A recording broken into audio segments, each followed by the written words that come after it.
Consignment shops have gone mainstream to U.S. consumers, and the days of the upturned nose at the thought of secondhand merchandise is a thing of the past. It's difficult to pinpoint a date or single factor for this change in U.S. consumers' opinion about consignment, but there is a lot of evidence that the recession of 2008 may have been the tipping point. For a few years, budgets were tight, and consumers were looking for deals and also for some extra cash from their closets if possible. 10 years later, with the recession in the past, consumers find themselves drawn to consignment stores for their unique mix of offerings and fantastic deals on clothing of every type.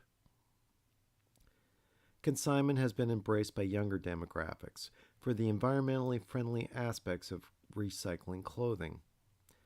There's also clear evidence that some of the wealthiest consumers in the United States are not above shopping secondhand either.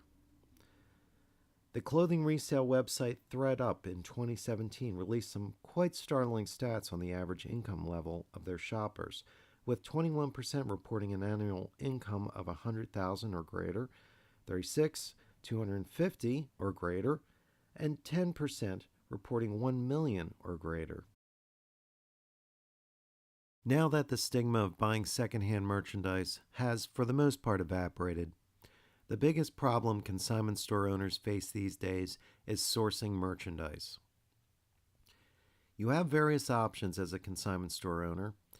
You can source for more merchandise from your existing customer base and from various wholesalers who specialize in secondhand merchandise, but these methods are at best inconsistent.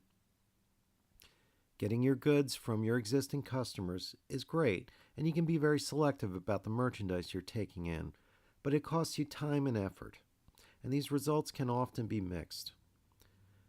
Consumers tend to hang on to their best pieces and also have the tendency only to bring in either their worn-to-death items or last year's fashion mistakes.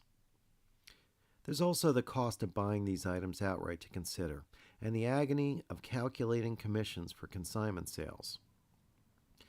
Buying secondhand clothing wholesale can be dicey as well. You're flying blind in most cases, buying mixed loads of garments and paying by the pound in most cases. There's some treasures to be had, sure, but an awful lot of trash that ultimately costs you money. There is a third route that every consignment store owner needs to be aware of and capitalize on, and that is buying liquidation merchandise from a source like Fox Liquidation. There is no guesswork in what you are getting with manifested merchandise, and you are paying a fixed cost with no headache of buying item by item from a customer or calculating commission sales. These profits will be 100% yours. Consignment shops are also well positioned to capitalize on the heavily discounted category of customer return condition merchandise. These items are frequently missing tags and packaging, which is a big deal to most retailers, but not for consignment. Items with tags carry a bigger premium in a consignment environment, and those with no tags or packaging, well, no big deal. Small stains can be easily cleaned up, and a great pair of heels with a little bit of wear and tear can still command a premium in a boutique consignment environment. Consignment store owners or those considering opening their own boutique consignment shop need to realize that wholesale liquidation merchandise has a lot to offer your business.